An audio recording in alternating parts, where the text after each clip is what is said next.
Hi, my name's April Smith. I'll be doing speech 2 today. I have my lovely guest here, Claudia. And I have my 4 note cards right here. They're mostly citations, and we'll go through them real quick.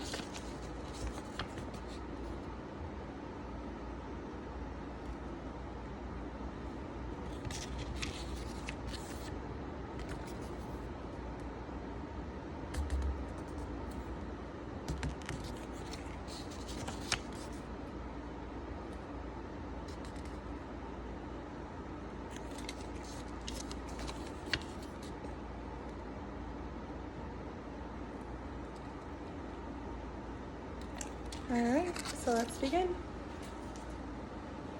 Your child's happiness and emotional welfare are more important than your marriage. A child can thrive better in a positive environment despite the parent's marital status. From this speech, I hope to provide you with background information when it comes to understanding the importance of a child's growth and development as they are raised in a positive environment involving co-parents. My parents were divorced, and my mother had a history of drug addiction. As a single parent, my dad was there to raise me by himself, where he put his needs first to make sure I would have the best life that he could possibly give me, even under tough circumstances. In this speech, I will show you how divorce can mentally and emotionally affect children negatively, but creating a constructive environment can influence a positive growth in a child's development as they're co-parently raised. Let's begin first by looking at the correlation of child delinquency and the statistical rates of divorce and parental separation. According to an article titled "The Psychological Effects on Divorce," Amy Morin, LCSW, stated that children from divorced families may experience externalizing problems such as conduct disorder, delinquency, and impulsive behaviors from behaviors than children from two-parent families. In divorce, children experience different kinds of psychological trauma. Feelings of self-blame as well as development of abandonment issues could arise. From Parker. Children could have reoccurring constant flashbacks of their parents leaving them, seeing their parents argue and fight, or even their parents cry. There is also increased juvenile delinquency when children who experience a traumatic experience such as parental divorce. The National Longitude Study of Adolescent Health shows that adolescents intact married families are less frequently suspended, expelled, or delinquent, and less frequently experience school problems than children from other family structures. Source is National Longitudinal Study of Adolescent Health, Adolescents grades 7 through 12. Amy Morin also wrote that adolescents with divorced parents are more likely to engage in risky behavior such as substance abuse and early sexual activity.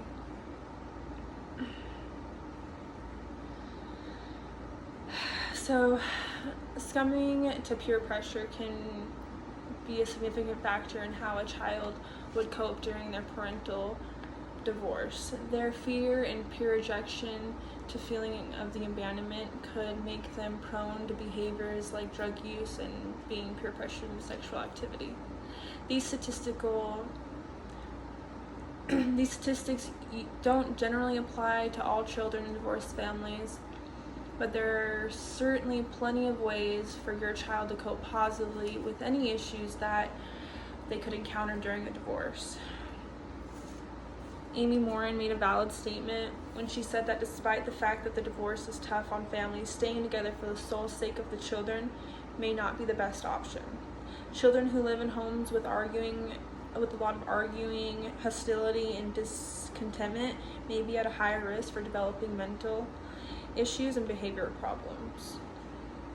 Children shouldn't be forced to pick which parent they would prefer to be with because such a choice could cause anxiety and even depression in young children. Parents need to maintain a positive and healthy relationship, even through their divorce. This will help children develop better self-esteem, and which can help them better socialize in their environment. So parents would also often feel bad about disciplining their children after their divorce, because having two different parents and having a stepmom and a stepdad, or vice versa, like how do you think you could understand having one set of rules to another set of rules? It's very conflicting and very confusing. Children need to maintain a positive reinforcement and reassurance after such an event. Maintaining boundaries would help your children establish expectations for your household, since having to live in two different environments, like I said, are confusing. One parent could have different set of rules than the other. Discipline could also help decrease the likelihood of development of childhood delinquency as they progress and accept the realization of their parents' divorce. Children would recover better from their parents' divorce if the parents get along and get along before and after the event that occurred. It's important for parents to communicate with their children,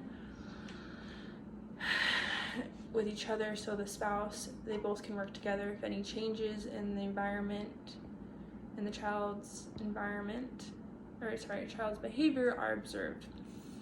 The most important thing for parents to do during a divorce is to work together and communicate. This will create a positive environment in which a child will grow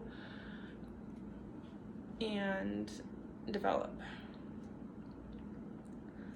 So, in summary, although divorce is something that could eventually happen in a marriage, the transition of this change could affect a child in their adolescence. And the negative impacts of divorce could certainly cause psychological trauma in children, which would lead to development and delinquency of risky behaviors. People tend to forget about their children while their parents are going through a divorce. So just remember, as a friend or family member, to be involved and to help them through this tough time. Thank you.